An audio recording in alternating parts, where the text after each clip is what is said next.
Holmes!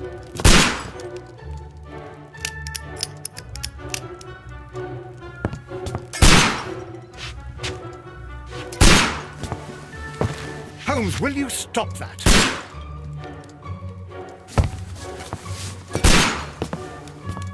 You are utterly mad.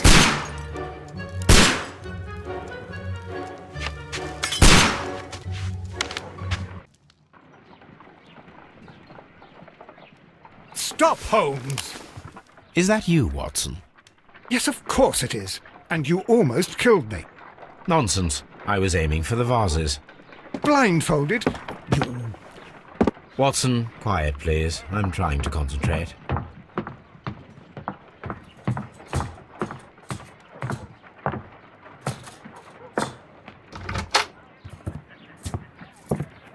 Ah, Lestrade. What is it this time?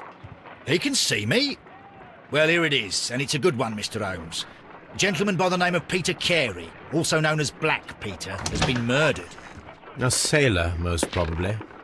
What happened here? Oh, Mr. Holmes, how could you? It's the only exercise I've had all week. A grateful client from Limoges sent me a vase collection this morning. I couldn't think of a better use for it. You're out of your mind. I missed 4 out of 10. Given you were blindfolded, that was very good. Can I have a try? Am I the only sane one here? I suppose that Watson is right, Inspector. A little brain work would be preferable now. Do please tell us more about Black Peter. Peter Carey, born in 1845 and 50 years old. An ambitious sort, he achieved much success in seal and whale hunting around Scandinavia. Retired in 1884 with a small fortune. He invested his money in a property called Woodman's Lee, near Forest Row in Sussex. It was where he lived for 6 years, and where he was found dead yesterday. Has the investigation already begun? Yes and no. In fact, this crime is so mysterious that I would prefer you to join me down there. Give me half an hour to prepare, Inspector. Take your time and join me there. I have to go through the yard first. The Medi Men struck again. What have they done this time? They robbed a powder reserve. I'll meet you at Woodman's Lee, Mr. Holmes. I should help Mrs. Hudson here. I also have several appointments that I must keep this afternoon. I shall go alone, then.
Mr. Holmes, I'm over here. Come on.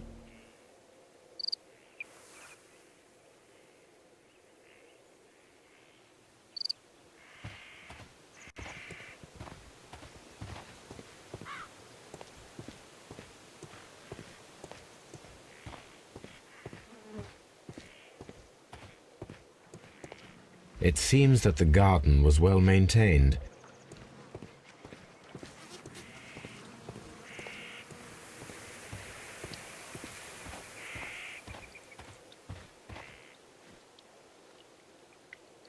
Inspector Lestrade, when will you remove my husband's body? It's sacrilegious to leave him here like this. As soon as we can, Mrs. Carey, I assure you. Allow me to introduce you to Mr. Sherlock Holmes. He's a detective. No doubt you've heard of him. I'll wait for you in front of the cabin, Mr. Holmes. My condolences, Mrs. Carey. Thank you, Mr. Holmes.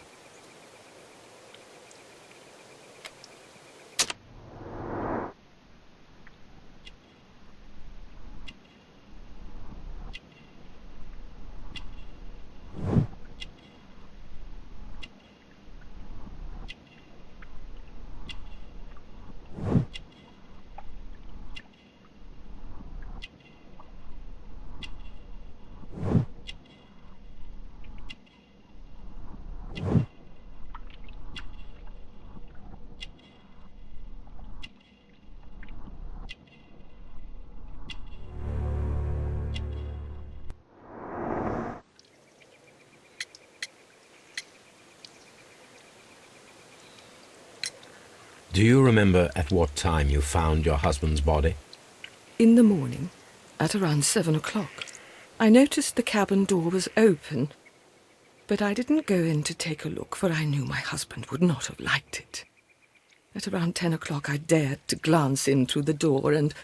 oh dear.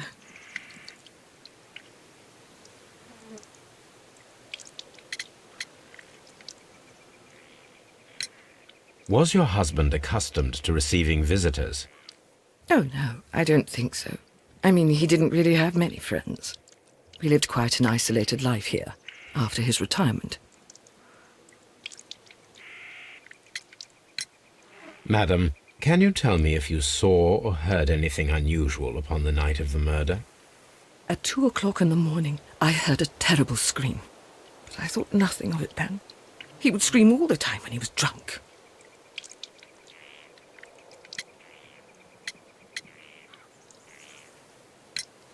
Can you please tell me what occurred on the evening of the murder?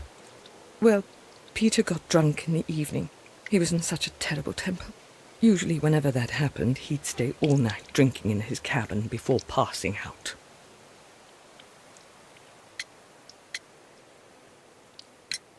The garden is very large and well maintained. Do you employ someone to look after it? It is true, there is a lot of work, but my husband took care of it himself. You have indeed suffered a great loss, Mrs. Carey. Nevertheless, I believe it will be less of a burden for you soon. Yes, life with Peter was never easy, but he was still my husband. He was different, wasn't he, when you first met him upon your return from Plymouth? Yes, Mr. Holmes. Oh my goodness, but how do you know about that?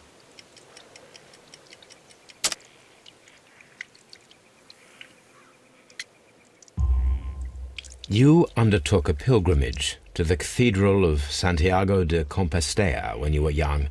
That much is evident from the rosary in your hand. The shortest route for the pilgrim from England to Spain is from Plymouth. I believe that you met Peter Carey as a young sailor there, and you married him soon afterwards. That is indeed what happened, Mr. Holmes. How extraordinary.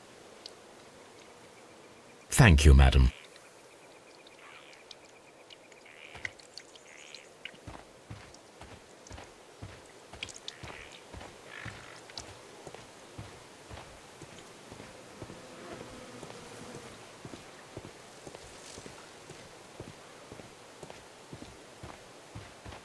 Peter Carey's body is inside the cabin. We took care not to touch anything.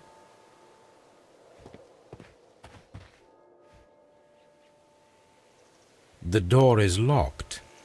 Wait just a moment, Mr. Holmes, and I'll open it. I locked it yesterday to ensure that no one should enter the cabin and tamper with the evidence. Ah, good thinking. Hello, hello, hello. What is it, Lestrade? It seems to me that someone has tried to force it, Mr. Holmes. Let me see.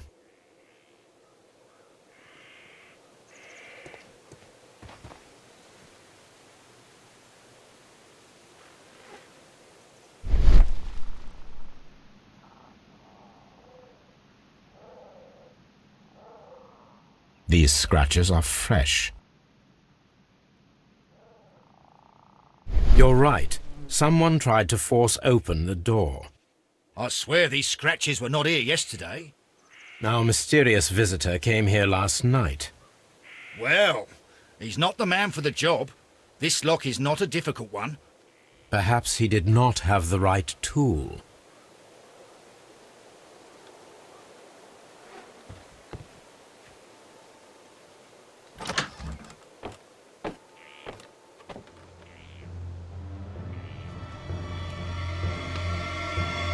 What a terrible way to die.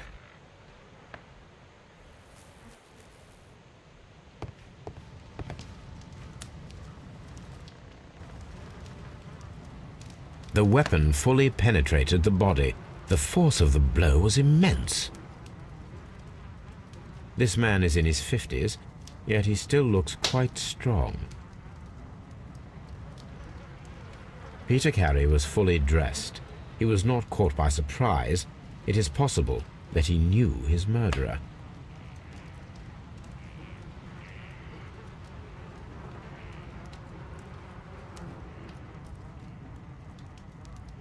Peter Carey was impaled to the wall by a whaling harpoon.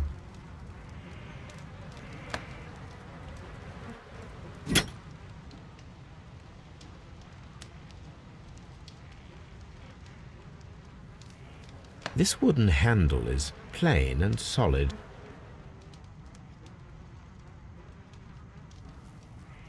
This blood is from the pool underneath the dead body. Peter Carey tried to defend himself with this knife, but he did not succeed.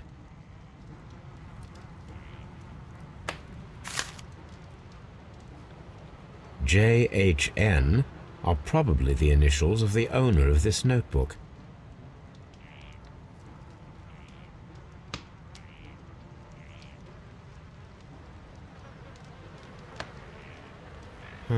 The pattern of the blood stain indicates that the notebook was not lying on the floor prior to the crime, but it was dropped into the pool of blood after the death of Peter Carey.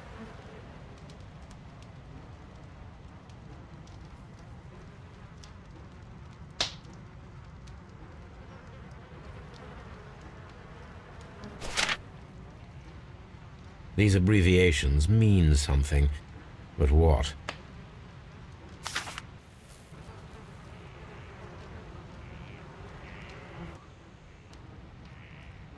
Someone drank from this glass recently.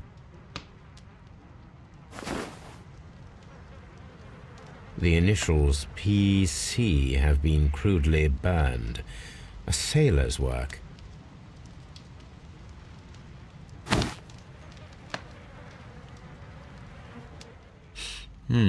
This aroma is familiar, but to recognize it, I must construct my associations in one picture.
Yes, this is a coarse tobacco, quite strong and very popular among sailors.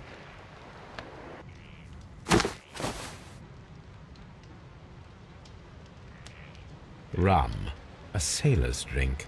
It seems that Captain Carey was enjoying a drink before he met his death.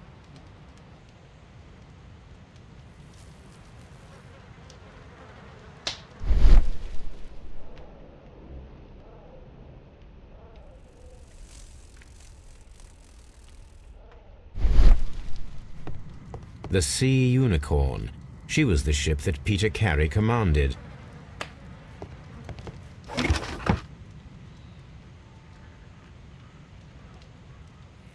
Old navigation instruments, nothing interesting. Peter Carey's boots. They look to be a size 8.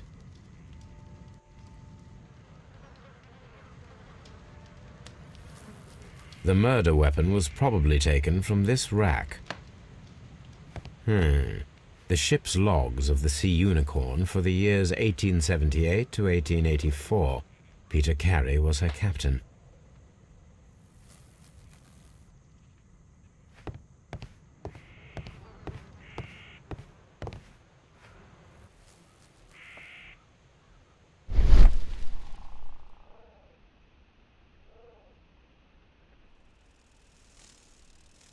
This place is not covered with dust, like the rest of the shelf.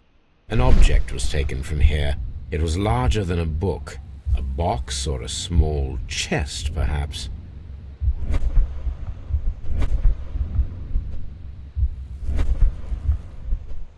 The tooth of a sperm whale, probably from one of Peter Carey's catches.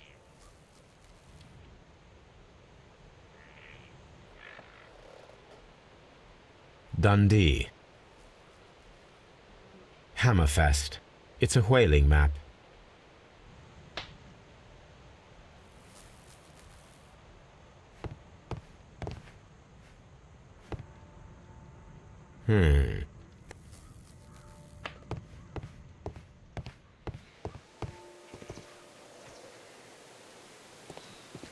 Have you finished inspecting the crime scene?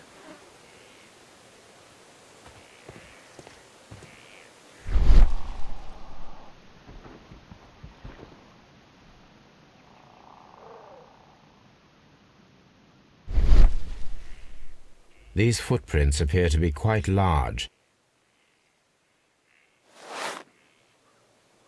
These footprints appear to be quite large. These boots don't match the footprints.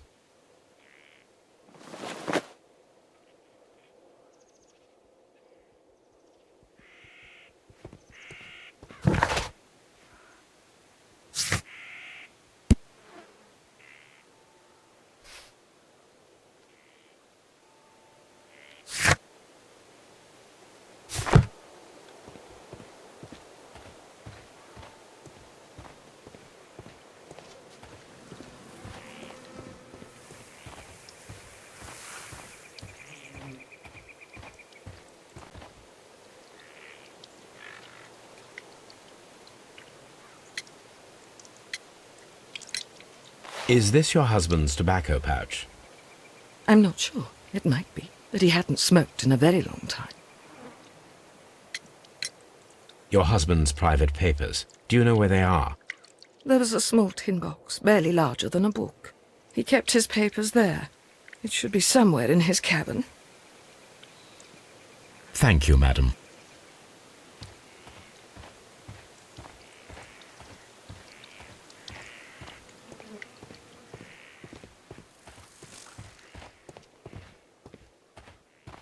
Have you finished inspecting the crime scene?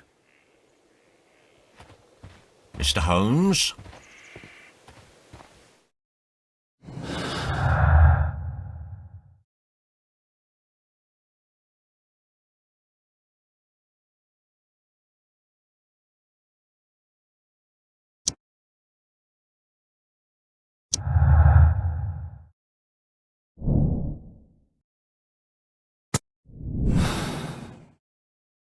Huh.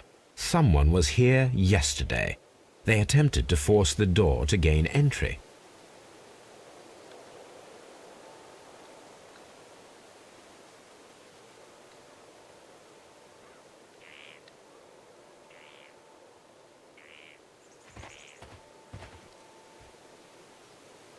Well, Mr. Holmes, what do you think? I think that we are lucky, And why is that? because of last night's attempted break-in. Oof, you've lost me. It is very probable that whoever came here hoped to find the door open. They tried to force it with a knife blade, but they failed. What will they do?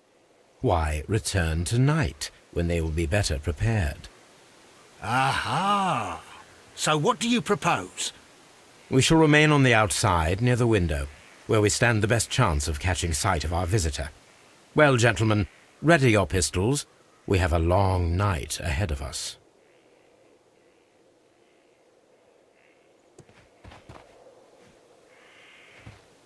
Mr. Holmes? We need to find a good place for an ambush. Perhaps behind Carey's cabin, near the window. Mr. Holmes? This window is locked from the inside. I do not see any attempt at a break-in.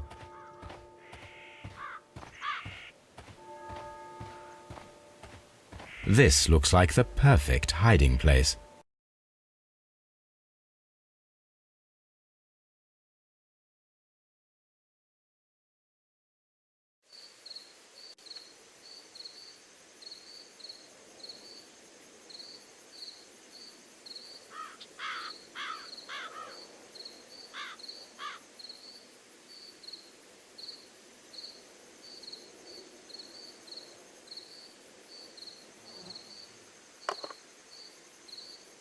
Shh!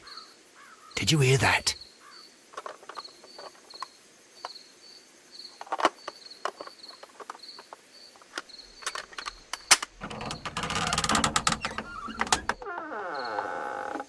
There's someone there. I'm gonna collar him. I'll be right behind you. Police! Hold it right there!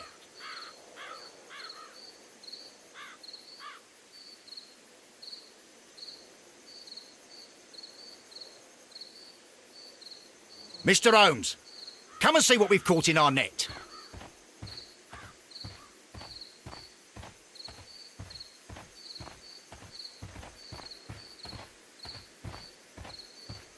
Mr. Holmes, where are you? Are you coming? All right, my fine fellow. Who are you and what are you doing here? You're detectives, I suppose. You imagine that I'm connected with the death of Captain Carey. I assure you I'm innocent. Innocent? And what are you doing in his cabin? Shall I tell you? You came to retrieve what you had lost after killing Peter Carey, but we were here waiting for you. What is your name? John Hopley Nelligan, but I didn't... Do you deny that you came here yesterday? No, but yes, it's just that I couldn't... I'm tired of this. Off we go to the yard. Tomorrow, I'll see that you're put in front of the judge. What? But you can't! I'm not... It's a terrible mistake!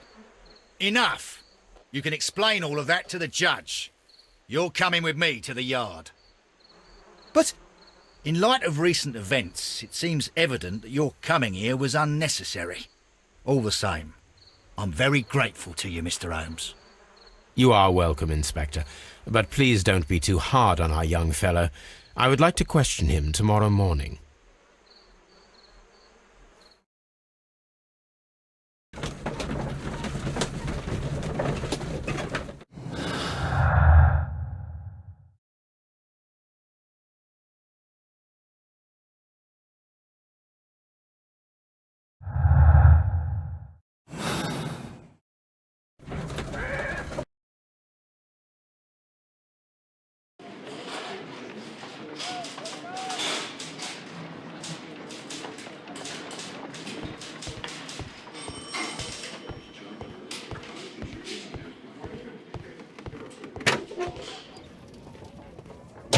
These are the suspect's belongings. A handkerchief with the initials JHN.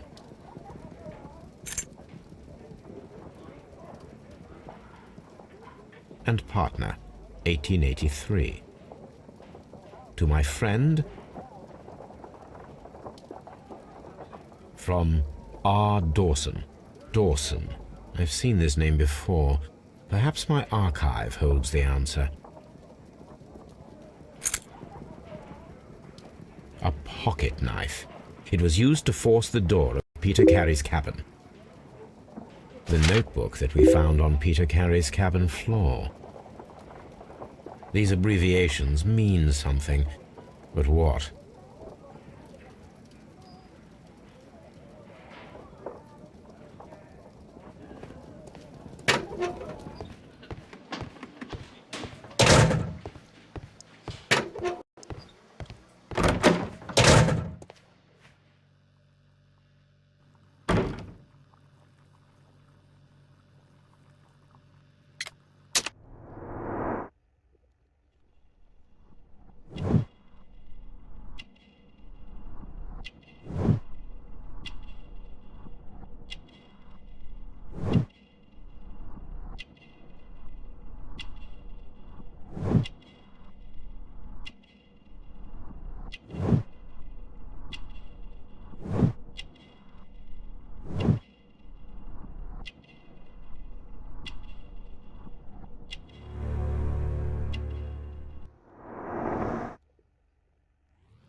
Does this notebook belong to you?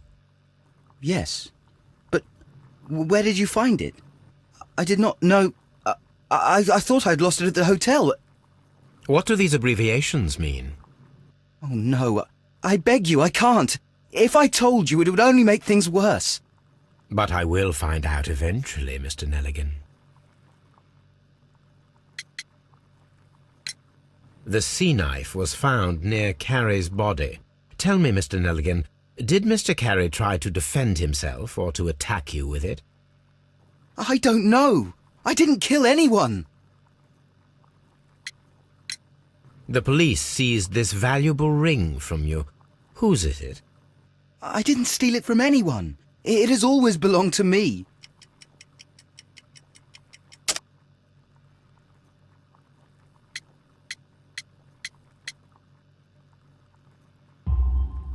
The ring's date of engraving is many years ago. You would have been a child then, hardly in any position to receive such an item from a partner. So, Mr. Nelligan, who is the true owner of the ring? The ring is mine.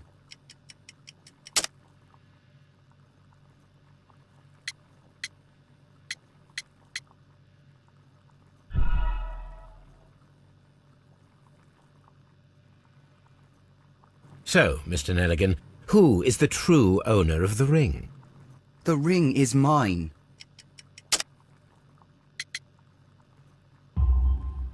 No, Mr. Nelligan. I believe that the ring had belonged to your father. Oh, but how do you know? The jacket you are wearing is made of an expensive fabric that only a man of exceptional wealth could afford. You do not seem to me to be a rich man, Mr. Nelligan. Furthermore, the garment is ill-fitting.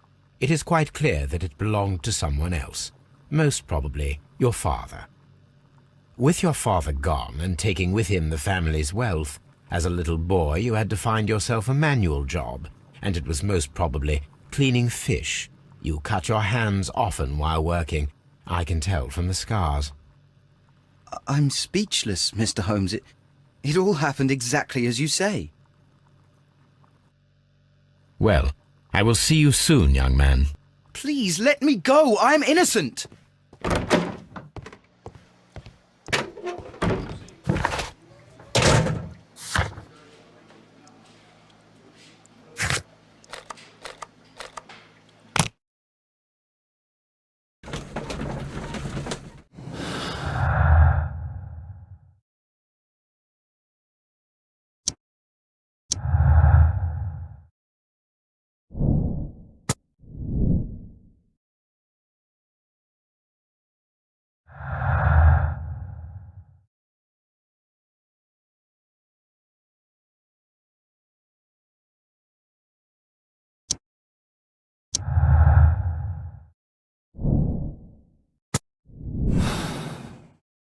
I need to stage a reconstruction. I'm sure that Watson would be happy to oblige.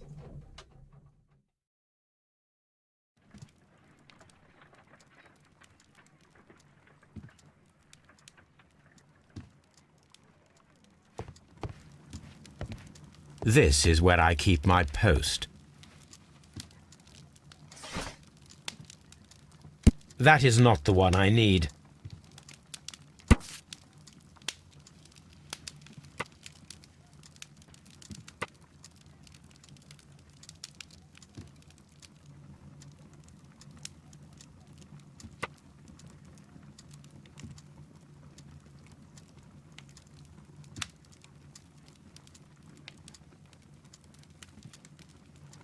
Here it is. Now I begin to understand that young man's story, but I am still unclear as to what connects him with the murder. It is time to ask him.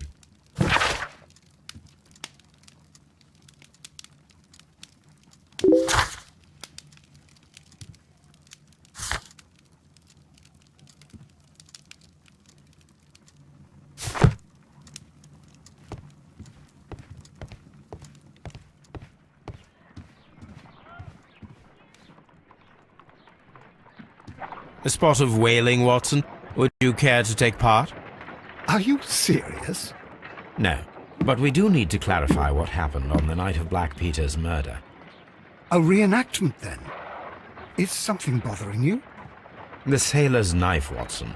Why was it on the floor? Peter Carey attempted to defend himself?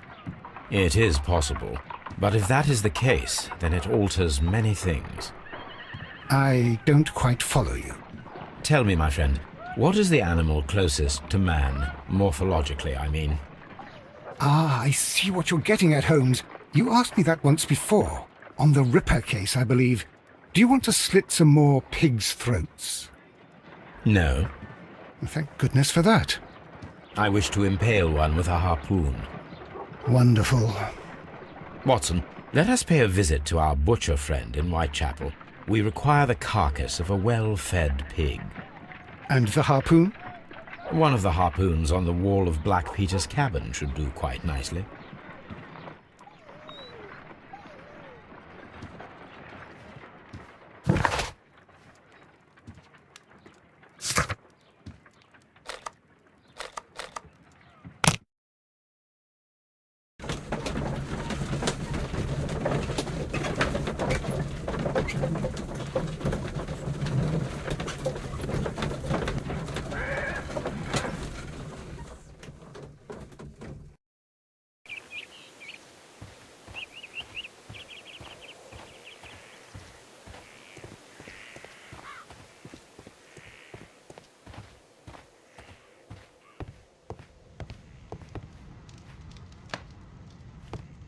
That should do it.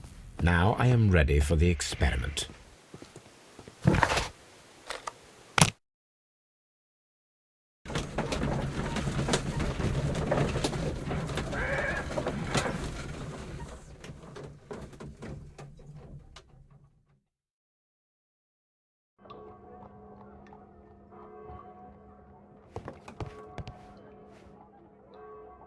Well, here we are in the preparation room.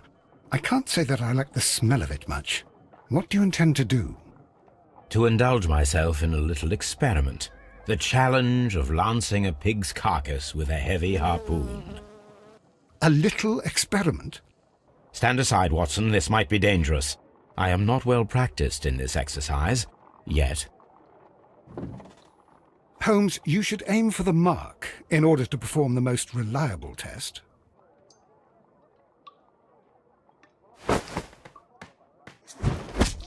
Holmes, you should try to aim better and throw as hard as you can.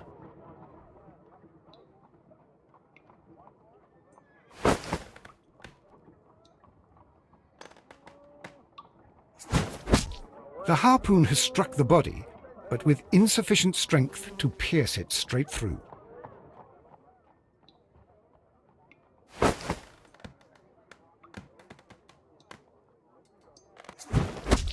Holmes, you should...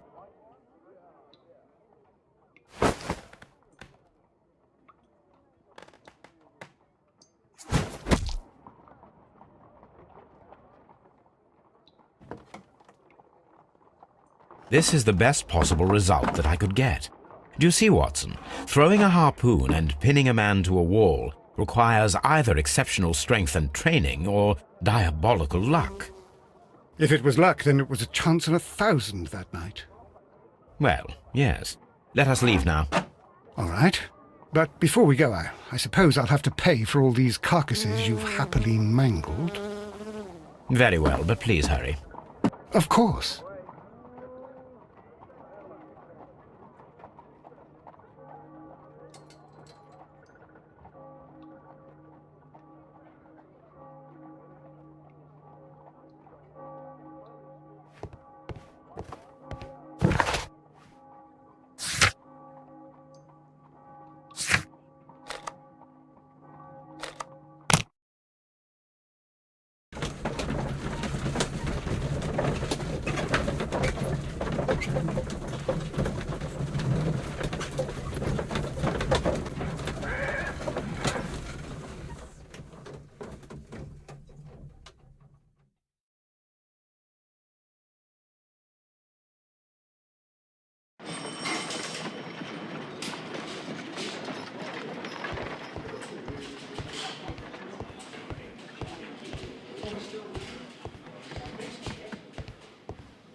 I have heard the story of Dawson and Nelligan, the West Country bankers.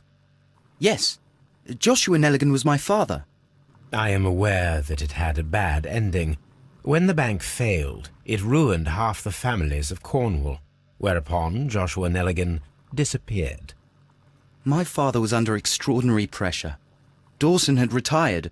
I was only 10 years of age at the time, but it was still old enough to feel the shame that befell our family. My father was convinced that he could pay off all his debts if the creditors gave him time. He set sail for Hammerfest in Norway in his small yacht just a few days before an arrest warrant was issued. He left my mother a list of the securities he was taking. No word was ever heard from him again. We believe that his vessel went down, taking with it everyone and everything on board. Thank you for the story, Mr. Nelligan. At last, we are making some progress. Interesting. Joshua Nelligan and Peter Carey were both at sea in Norway. There is definitely some connection between Peter Carey and Joshua Nelligan's disappearance.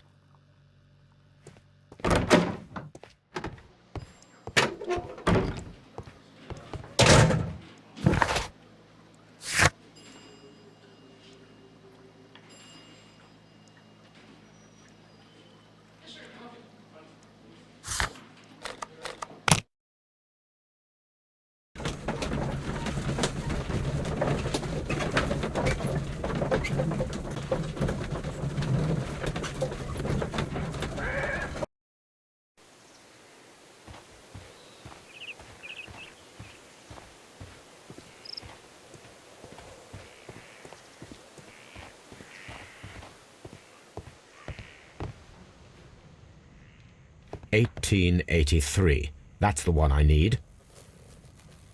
This is the crew list of the Sea Unicorn.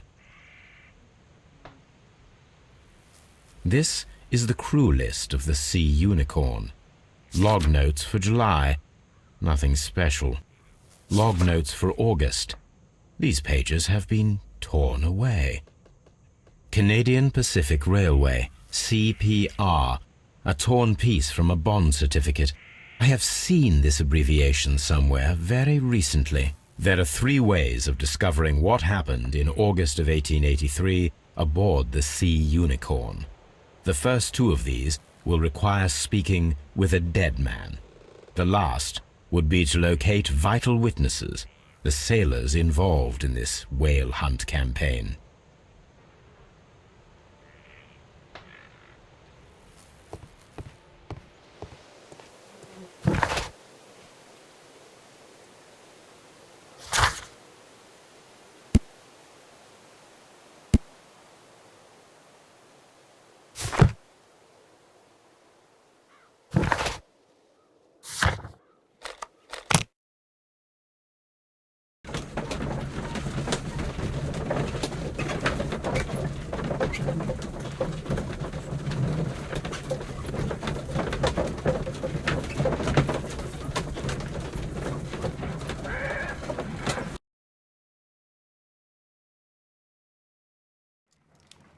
Something new, Watson. I have the list of sailors who were aboard the Sea Unicorn. We shall soon learn what happened to Nelligan's father. I have only to find them. Let us hope they are still working at the harbour. I think that if you pretend you're from Scotland Yard... I doubt it, Watson. And really, I would prefer that all of this remains quiet for now. But I have another solution. I'll call in the specialist. And who might they be? The secret police division of Baker Street. Ah, you mean young Wiggins and his gang? Yes. Believe me, you'll receive more useful assistance from these little urchins than from a dozen yard detectives. Those children are everywhere. They see and hear everything, and they are cunning. All they lack is organization. I'll summon them. How will you do that? There is always a watch beneath our window. I have only to call him.